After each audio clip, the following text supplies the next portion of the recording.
দিয়েছে হাত। বন্ধু, যেই ব্যক্তির হাত নাই তারে গিয়ে জিজ্ঞাসা করেন, দোস্ত তোমার যে একটা হাত নাই, যে তোমার কি সমস্যা হয়? যেই ব্যক্তির বাম হাত নাই তারে গিয়ে জিজ্ঞাসা করে দেখেন যে দোস্ত তোমার যে একটা বাম হাত নাই, তোমার কি সমস্যা হয়? যেই ব্যক্তির একটা পা নাই তাই গিয়ে জিজ্ঞাসা করে দেখেন যে দোস্ত তোমার যে একটা পা নাই, তোমার কি সমস্যা হয়?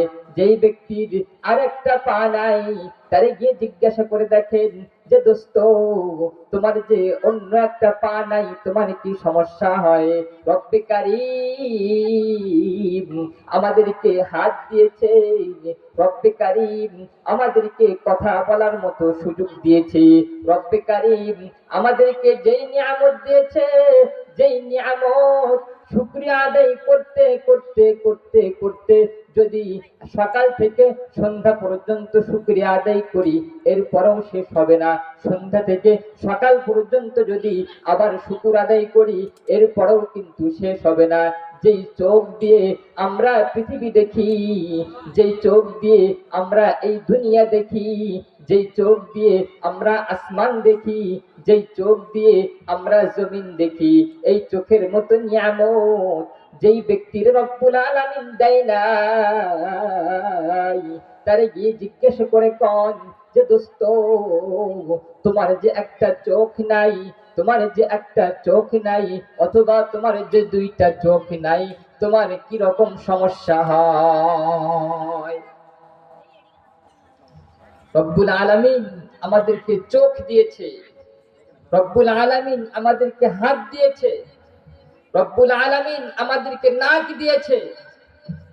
আমরা যে এত দামি দামি নিয়ামত পাইছি, এই নিয়ামত গুলো আমরা যদি শুকর আদায় করতে করতে করতে করতে কলিজা পর্যন্ত ফেটে দেই, এর পর্যন্ত আমাদের এই নিয়ামতের শুকর আদায় করা শেষ হবে না।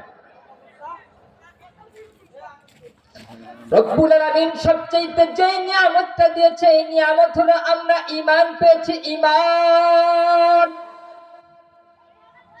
এত সুন্দর ঈমান পেয়েছি আমরা, রব্বুল আলামিনকে কিন্তু কোনোদিন বলি নাই যে আল্লাহ আমি দুনিয়ার ভিতরে যাব, দুনিয়ার ভিতরে যাওয়ার পরে আমাকে মুসলমান বানাইন। এই কথা কিন্তু আমরা কোনোদিন রব্বি কারিমকে বলি নাই। আমরা এই কথাও কিন্তু বলি নাই যে আল্লাহ আমি দুনিয়ার ভিতরে যাব, দুনিয়ার ভিতরে যাওয়ার পরে আমারে হিন্দু বানাইন। এই কথাও কিন্তু আমরা কোনোদিন রব্বি কারিমকে বলি নাই। রব্বুল আলামিন যাকে যেমনে চেয়েছেন, যাকে যেমনে পেরেছেন, রব্বুল আলামিন যাকে যেমনে ইচ্ছা করেছেন তাকে তেমনি ভাবে বানাইছেন। রব্বুল আলামিন একজনকে চাইছেন মুত্তাকি বানাবেন, ইমানদার বানাবেন, পরহেজগার বানাবেন, রব্বুল আলামিন তাকে ঈমান দিয়েছেন। রব্বুল আলামিন অন্যজনকে চাইছেন তাকে ইহুদি বানাবেন, তাকে খ্রিস্টান বানাবেন, তাকে বিধর্মী বানাবেন। রব্বুল আলামিন তাকে ইহুদি বানাইছেন, খ্রিস্টান বানাইছেন, বিধর্মী বানাইছেন। মেরে দোস্ত, রব্বে কারীম যে আমাদের মতো আমরা দরখাস্ত কোনোদিন করি নাই, রব্বুল আলামিনের কাছে কোনোদিন দোয়াও করি নাই, দরখাস্ত না করিয়া, দোয়া না করিয়া এত সুন্দর একটা ঈমান পেয়েছি। এই ঈমান কিন্তু এত সুন্দর, এই ঈমান রব্বে কারীম যারে তারে দেয় না। এই ঈমান রব্বে কারীম যারে পছন্দ করেন তারে দান করেন। এই ঈমান রব্বে কারীম যারে ইচ্ছা করেন তাকেই দান করেন। রব্বুল আলামিন আমাদেরকে নাই চাইতেই এত সুন্দর একটা ঈমান দিয়েছে।